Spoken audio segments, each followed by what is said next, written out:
तो कक्षा 12 की भौतिक विज्ञान में वैद्युत क्षेत्र नाम के बारे में इस समय हम सब लोग पढ़ रहे हैं।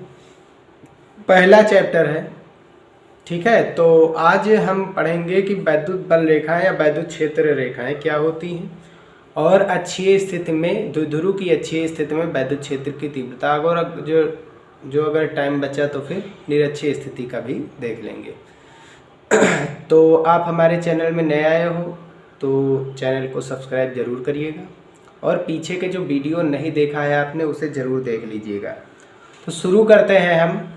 वैद्युत बल रेखाएं आखिर ये होती क्या है? तो वैद्युत बल रेखाएं जो होती हैं वो वैद्युत क्षेत्र की दिशा को प्रदर्शित करती हैं, ठीक है।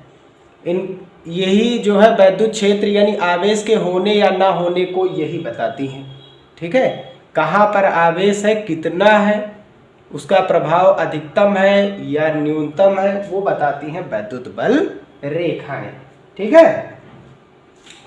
तो वैद्युत बल रेखाएं या वैद्युत क्षेत्र रेखाएं दोनों एक ही हैं। तो वे काल्पनिक रेखाएं जो वैद्युत क्षेत्र की दिशा को प्रदर्शित करती हैं वैद्युत बल रेखाएं कहलाती। काल्पनिक क्यों कहा गया? क्योंकि इन्हें हम देख नहीं सकते, एकदम कल्पना की है कि हाँ ये होती हैं, ठीक है।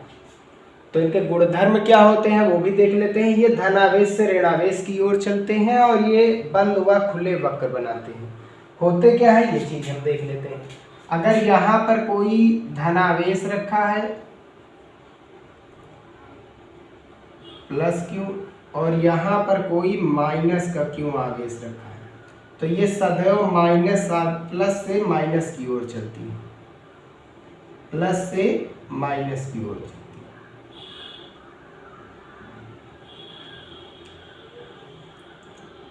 ठीक है।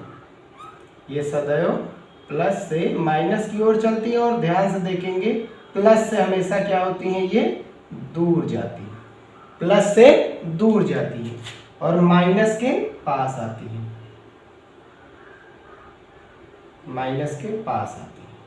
और ध्यान से देखेंगे तो ये दो प्रकार की वक्र बना रहे हैं। वक्र मतलब एक टेढ़ी रेखा, एक तो बंद है और दूसरा खुला है, ठीक है। तो ये बंद व खुले दोनों वक्र बनाती है। धनावेश से प्रारंभ होकर के अनंत तक जाती है, ऐसे भी समझ सकते हैं। ये जैसे धनावेश है तो धनावेश से प्रारंभ होकर के अनंत तक जाती है और ऋणावेश के लिए अनंत से प्रारंभ होकर ऋणावेश तक समाप्त होती है या समाप्त ये होता है। धनावेश से दूर ऋणावेश के पास, मोस्ट इंपॉर्टेंट है, ठीक है।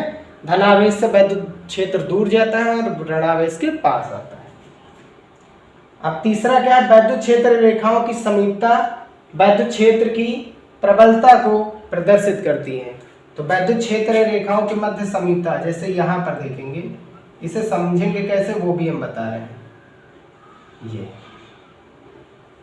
तो एक अल्पांश हमने यहाँ पर ले लिया, एक एरिया फाइंड कर रहे हैं ना, एक एरिया की कल्पना कर रहे हैं, और एक यहाँ पर ले लिया इतना ही बड़ा और एक यहाँ पर ले लिया। तो ध्यान से देखेंगे इस वाली एरिया में 1 2 3 4 5 6 वैद्युत बल रेखाएं जा रही हैं। इस वाली में कितनी जा रही हैं? 2, और इस वाली में कितनी जा रही है? 1। यहाँ पर 6 जा रही है, यानी यहाँ पर जहाँ पर वैद्युत बल रेखाएं ज्यादा है वहां उनका प्रभाव भी यानी आवेश का प्रभाव भी, जिसका नाम क्या? वैद्युत क्षेत्र की तीव्रता, वैद्युत क्षेत्र, वो वहां पर उतना ही ज्यादा प्रबल होगा, ठीक है ना।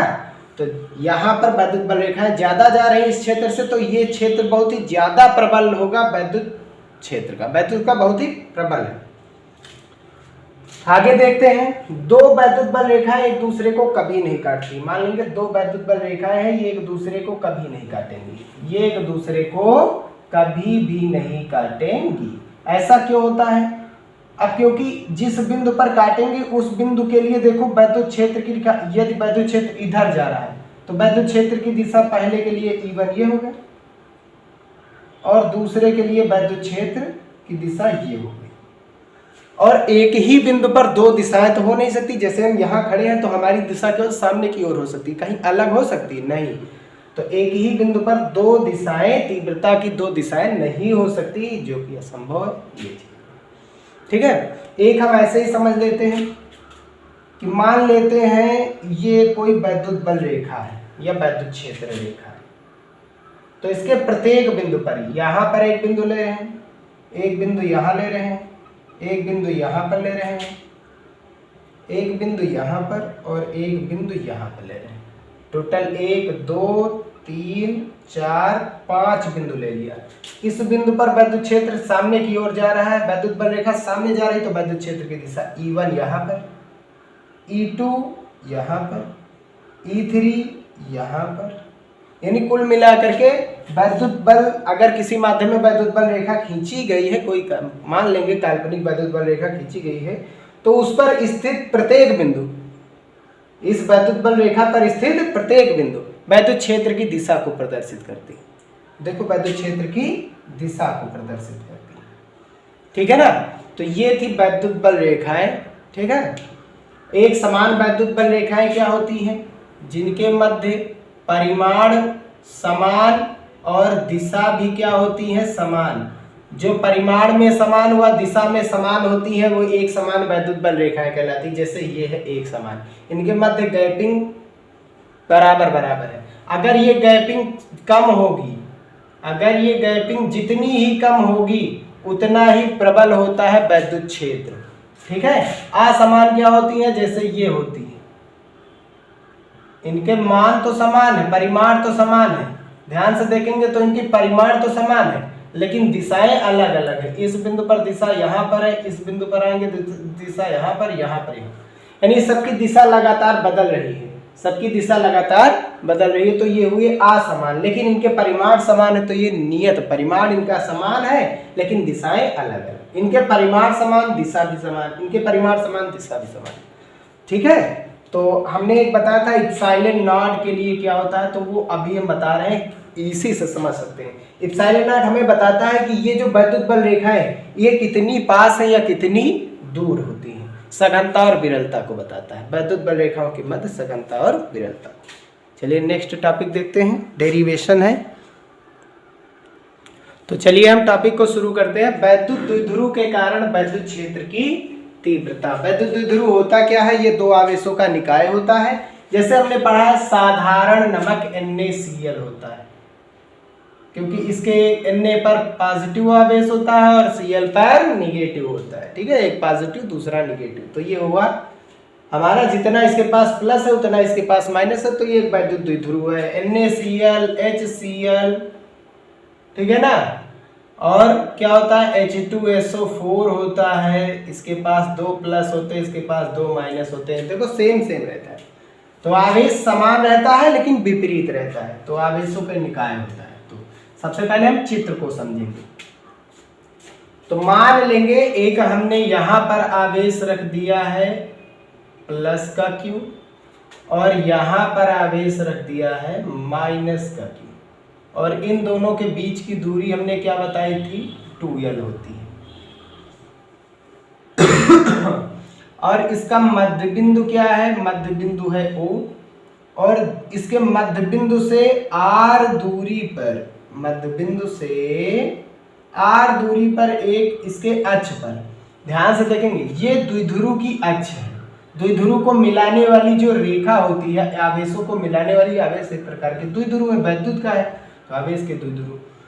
तो इस द्विध्रुव को मिलाने वाली रेखा को ही द्विध्रुव का अक्ष कहते हैं। तो इसके ही अक्ष पर, ये पूरी इसकी अक्ष बनी हुई है, तो इसके केंद्र से R दूरी पर, दूरी से यहाँ से नहीं लेते, हमेशा मध्य बिंदु से लेते हैं।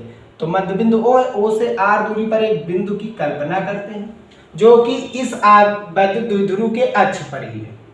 वहां पर हम वैद्युत क्षेत्र निकालेंगे। इस पूरे निकाय के कारण यहाँ पर वैद्युत क्षेत्र कितना आएगा, ठीक है ना। तो इसे हम क्या करेंगे? ऐसे डॉटेड लाइन से मिला लेंगे ऐसे, ठीक। अब ये 2L है तो 2L मध्य बिंदु होने के, O मध्य बिंदु होने के कारण ये दो भागों में बढ़ जाएगा, L इंटू L और L बढ़ जाएगा। अब ध्यान से देखेंगे प्लस वाले आवेश से बिंदु P की दूरी कितनी हो गई? R ये है और ये पार्ट कितना? ये टोटल R है, इधर वाला L, तो R प्लस L, ठीक है ना। अब माइनस Q से इसकी दूरी कितनी है ये भी देख लेते हैं। तो माइनस Q से टोटल ये दूरी कितनी है? R, हमको चाहिए इतनी दूरी, और दी कितनी दूरी है? इतनी। इतनी चाहिए, इतनी पता है, तो एक्स्ट्रा कितना आ रहा है, ये एक्स्ट्रा आ रहा है। इतनी दूरी से ध्यान देना, ये दूरी हटा देंगे अगर जिस यहां से लेकर के यहां तक ये दूरी हटाएंगे तो ये दूरी मिलेगी, यानी कि हटाने का मतलब माइनस करना, r माइनस l। आसान ये है, जो पास में होगा आवेश, चलिए यहाँ पर अगर जब हम माइनस में कर देते हैं, इस आवेश को प्लस में कर देते हैं, तब भी कोई मतलब नहीं है, आएगा आंसर उतना ही। ये माइनस ये प्लस कर दो, चाहे ये प्लस ये माइनस, कोई अंतर नहीं आएगा, सेम वही रहेगा, ठीक है ना। तो माइनस क्यों प्लस क्यों, बात वही है, माइनस क्यू से प्लस क्यू द्विध्रुव की दिशा लेते हैं। तो जो आवेश पास में रहेगा बिंदु P के, उसमें क्या आएगा माइनस l, जो आवेश दूर है P से उसमें क्या आएगा r प्लस। तो स्टेटमेंट क्या लिखेंगे, माना एक का नाम A दे दिया गया, दूसरे बिंदु का नाम B। AB एक वैद्युत द्विध्रुव है जिसकी लंबाई कितनी है 2l, और जिन पर आवेश माइनस क्यू व प्लस क्यू है। द्विध्रुव का मध्य बिंदु O है, O से r दूरी पर द्विध्रुव के अक्ष पर स्थित एक बिंदु P है जिस पर हमें वैद्युत क्षेत्र की तीव्रता ज्ञात करनी है। स्टेटमेंट फिर से रिवाइज करा रहे हैं, लिख लीजिएगा। माना AB एक वैद्युत द्विध्रुव है जिसकी लंबाई 2l, आवेश क्रमशः माइनस क्यू व प्लस क्यू है तथा द्विध्रुव का मध्य बिंदु O है। O से r दूरी पर द्विध्रुव के अक्ष पर एक बिंदु P है जहां पर हमें वैद्युत क्षेत्र की तीव्रता ज्ञात करनी है। तो हमने पढ़ लिया है, चाहे वो धनावेश, चाहे कोई धनावेश हो चाहे कोई ऋणावेश हो, वो अपने से r दूरी पर कितनी दूरी पर कितना वैद्युत क्षेत्र उत्पन्न करता है, r दूरी पर कितना वैद्युत क्षेत्र उत्पन्न करता है, KQ अपान r स्क्वायर, ठीक है ना। चाहे वो पॉजिटिव आवेश हो चाहे निगेटिव, E वैद्युत क्षेत्र सदिश राशि, तो वो दिशा पर ध्यान देता, प्लस माइनस दिशा में चली जाती है। तो सबसे पहला हम क्या करेंगे, पहला वाला आवेश, चलिए माइनस क्यू है तो माइनस क्यू के कारण निकाल लेते हैं। माइनस क्यू के कारण हम कहां पर वैद्युत क्षेत्र निकाल रहे हैं,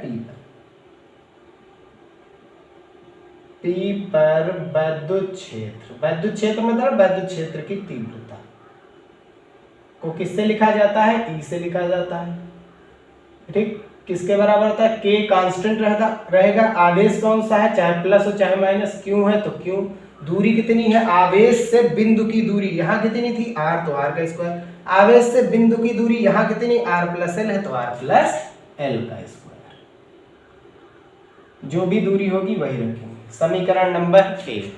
ऐसे ही प्लस क्यू के कारण दोनों आवेश कितना वैद्युत क्षेत्र उत्पन्न करते हैं, प्लस क्यू के कारण P पर वैद्युत क्षेत्र,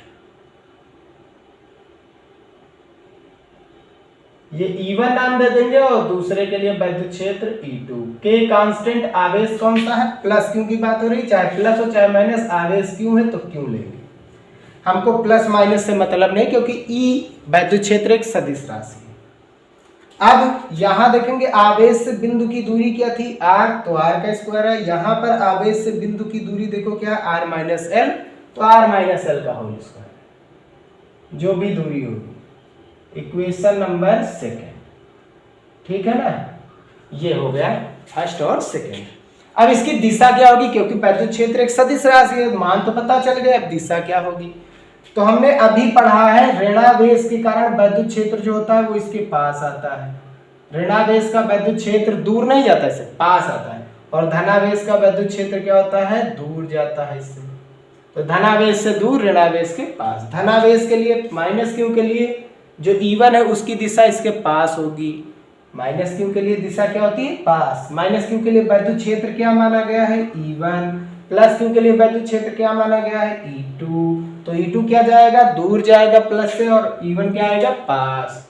तो इस बिंदु पर जो वैद्युत क्षेत्र है कौन कौन से आवेश उत्पन्न कर रहे हैं, पहला और दूसरा।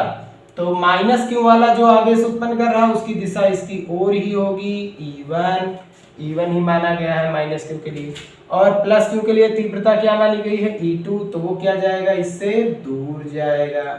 अब ध्यान से देखेंगे तो E1 और E2 एक दूसरे के क्या है, विपरीत जा रहे हैं, मान तो पता है दोनों के। अब हमको क्या चाहिए, दोनों की दिशा। तो माइनस के लिए दिशा आती है पास, प्लस के लिए दिशा जाती है दूर। तो माइनस और प्लस के लिए हो गया। अब E1 और E2 ध्यान से देखेंगे, बिंदु P पर E1 E2 एक दूसरे के विपरीत है। अब क्योंकि E1 व E2 एक दूसरे के विपरीत है, अब विपरीत है तब परिणामी तीव्रता क्या होगी, तो इसे भी समझना बहुत इंपॉर्टेंट आसान है। परिणामी तीव्रता एक सूत्र भी होता है और एक ऐसे भी समझ सकते हैं। इस ओर लग रहा है 10 न्यूटन का बल और इस ओर लग रहा है 50 न्यूटन का बल। अब बताइए कितना बचा। परिणामी इन दोनों का निकालेंगे तो ये जुड़ेगा कि घटेगा। इधर खींच रहे हैं 50 न्यूटन के बल, इधर खींच रहे हैं 40 न्यूटन के बल, तो हमेशा जीतेगा कौन, 50 वाला, क्योंकि 50 वाला क्या है, बड़ा है और 10 वाला क्या है, छोटा है। ठीक है ना। तो क्या करेंगे, ज्यादा वाले में से कम वाला घटाएंगे तो पता चल जाएगा कितने न्यूटन बल है, 40 न्यूटन। वैसे यहाँ पर करेंगे, इन दोनों की दिशा अलग अलग, इधर खींच रहे हैं इधर खींच रहे हैं तो घट जाएंगी। घटेंगी किसमें, ज्यादा वाले में से कम वाला। तो परिणामी तीव्रता जो कि E है, ज्यादा कौन है ये भी चेक कर लेते हैं। इसके बटे में ध्यान से देखो, E1 ज्यादा कि E2। इसके बटे में देखो अंश में R और L जुड़ रहे हैं, जुड़ेंगे तो मान बढ़ेगा और हर का मान बढ़ेगा तो इसका मान घटेगा। अब देखो ऊपर है 10 और नीचे कर किए दे रहे हैं 37, तो मान बढ़ रहा है, बढ़ रहा, हर बड़ा है यानी इसका मान क्या आएगा, छोटा आएगा। अब अगले की बात देखो, R माइनस L घटेगा, घटेगा तो घटेगा, मान लेंगे कितना बचा, घट करके कुछ बचा कि नहीं बचा, यहाँ घटेगा तो मान लेंगे 30 है, ऊपर कितना है 10 है, तो देखो इसमें हर है छोटा तो मान इसका क्या आएगा, बड़ा आएगा। तो जिसका हर छोटा होता है उसका मान बड़ा आता है, जिसका हर बड़ा होता है उसका मान छोटा होता है। इसका हर बड़ा है तो इसका मान क्या आएगा, छोटा, इसका हर छोटा है तो इसका मान बड़ा है। हिस्सेदारी, हर का मतलब हिस्सेदारी, इसमें हिस्सेदारी ज्यादा इसमें कम। ठीक है ना। तो हो गया ये। अब देख लेते हैं, तो यहां से समझ में आ गया, या फिर ऐसे भी समझ लेते हैं, कौन सा आवेश बिंदु P के समीप है, प्लस वाला, तो इसका प्रभाव ज्यादा रहेगा कि माइनस वाले का प्रभाव ज्यादा रहेगा, हमेशा इसका प्रभाव ज्यादा रहेगा, प्लस वाले का। और प्लस वाले के लिए क्या माना गया है, E2। ठीक है, तो लिख देंगे यहाँ पर E2 ग्रेटर देन E1, तो घट जाएगा, ज्यादा है E2 और E1 क्या है, कम, तो घट जाएगी। तो E की वैल्यू कितनी हो जाएगी, E2 का मान रखेंगे तो KQ/R माइनस L का whole square minus KQ/R plus L का होल स्क्वायर। दोनों में कॉमन क्या है, ऊपर KQ यहाँ है, यहाँ पर भी है, तो K इंटू Q कॉमन ले लेंगे, ऊपर कुछ नहीं बचा तो 1 R माइनस L का होल स्क्वायर, फिर माइनस नीचे यहाँ पर क्या बचा, R प्लस L का होल स्क्वायर।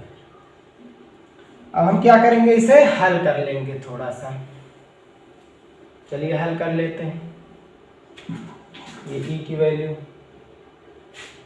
इन दोनों में देखो, इनका गुणा हर का हर से गुणा कराएंगे, तो हर का हर से गुणा तो R प्लस L का whole square into R minus L का होल स्क्वायर, ये हो गया। अब क्रॉस गुणा कराएंगे, इसका गुणा इधर से, इसका गुणा इधर से, इनका हर का हर से गुणा, फिर क्रॉस गुणा करेंगे, इसका गुणा इधर कराएंगे तो R प्लस L का होल स्क्वायर हो जाएगा, बीच में चिन्ह माइनस है, माइनस। अब इसका गुणा इधर कराएंगे तो R माइनस L का होल स्क्वायर। आगे कितना था, K इंटू Q बराबर कितना आया, E आया। ठीक है। अब यहाँ पर देखो A स्क्वायर माइनस ये पूरा B स्क्वायर, तो क्या हो जाएगा, A square minus B square क्या होता है, एक बार A प्लस B एक ब्रैकेट में, दूसरे ब्रैकेट में A माइनस B, A पूरा ये A का स्क्वायर, ये माइनस B का स्क्वायर, तो एक बार जोड़ेंगे एक बार घटाएंगे, तो ये हो जाएगा, एक बार जुड़ जाएगा R माइनस L और एक बार इससे ये घट जाएगा, तो R प्लस L पहले से ही था, ये घटाएंगे तो R प्लस था तो माइनस, L माइनस है तो प्लस। और नीचे देखो यहाँ भी स्क्वायर यहाँ भी स्क्वायर, तो ब्रैकेट लगा करके हम कर सकते हैं whole square, R plus L R minus L का होल स्क्वायर। यहाँ से L कैंसिल, यहाँ पर R से R कैंसिल। अब यहाँ R और R जोड़ेंगे तो कितने R हो जाएंगे 2R। यहाँ पर L और L जोड़ेंगे तो कितने L हो गए 2L। ब्रैकेट का मतलब गुणा, इनटू लिख देंगे। यहाँ पर देखेंगे तो देखो एक बार दोनों जुड़ रहे हैं, एक बार घट रहे हैं। a plus B A minus B, A plus B A minus B, तो A square minus B square, R square minus L square. आगे कितना था k इंटू क्यू था, बराबर में कितना है e है। तो ऊपर क्या लगा हुआ था देखो होल स्क्वायर, तो होल स्क्वायर कर देंगे। अब क्योंकि यहाँ पर देखो एल आर जो है वो एल से बहुत बड़ा है, देखो R इतना ज्यादा है, L बहुत छोटा है। जैसे नमक के लिए देखोगे NaCl, ये प्लस और ये माइनस दो ध्रुव हुए, तो इन दोनों के मध्य दूरी देखेंगे तो कितनी कम होती है, बहुत कम होती है। जब इसका स्क्वायर करेंगे तब तो ये और बड़ा हो जाएगा, ठीक है ना। यानी कि स्क्वायर के लिए L तो बहुत ही छोटा हो जाएगा, इसलिए L का हम क्या मान लेते हैं, नगण्य मान लेते हैं। बहुत छोटा तो इसकी गिनती हम नहीं करते हैं, ठीक है ना। तो L को नगण्य मानेंगे, तो L को नगण्य मानेंगे, केवल बचा क्या R स्क्वायर, और यहाँ पर क्या बचा Q, और इनटू में 2L बताया गया था किसके बराबर होता है, वैद्युत द्विध्रुव आघूर्ण के बराबर होता है। तब E का मान कितना हो गया K इंटू Q, और 2L चला गया किसके बराबर, P के बराबर। क्या बच रहा है इनटू में 2R और इंटू P, नीचे R स्क्वायर, L को नगण्य मान लिया गया यानी 0 का होल स्क्वायर। देखेंगे तो यहाँ पर 0 लिखो चाहे ना लिखो, तो ये 0 हटा देंगे तो ऊपर होल स्क्वायर, तो 2 दूनी 4, तो E बराबर क्या आ गया K इंटू 2P, और इंटू में क्या बच रहा है R, और नीचे 2 दूनी 4, R की पावर कितनी होगी 4। एक R से कैंसिल करेंगे, यहाँ कितने बचे 3, तो E का मान कितना आ गया K इंटू 2P अपान में कितना आ गया R क्यूब, न्यूटन प्रति कूलम। अब K की वैल्यू अगर जो रखनी है तो K बराबर 1/4 पाई एप्सिलॉन नॉट, इंटू में कैपिटल K रखना, ये कैपिटल K परावैद्युतांक है 2P अपान R क्यूब, ठीक है। और वायु या निर्वात के लिए वायु आबलिक निर्वात हेतु इसका मान K का मान क्या होता है 1 होता है। तो ये था वैद्युत द्विध्रुव के कारण वैद्युत क्षेत्र की तीव्रता की अक्षीय स्थिति। तो अक्षीय स्थिति का सूत्र इतना आता है, ठीक है ना। अगर समझ नहीं आएगा जहाँ पर उसे रिवाइज कर लीजिएगा, थोड़ा सा ये कैलकुलेशन जरूर करते रहिएगा, क्योंकि भौतिक विज्ञान का मतलब होता है गणित। आप सब लोग गणित पढ़ रहे हैं। तो यहाँ पर ये वीडियो समाप्त होता है। नेक्स्ट वीडियो में हम देखेंगे इसी की निरक्षीय या अनुदैर्घ्य अनुप्रस्थ स्थिति, ठीक है। तो देखते रहिए हमारे चैनल को, मिलते हैं नेक्स्ट वीडियो में।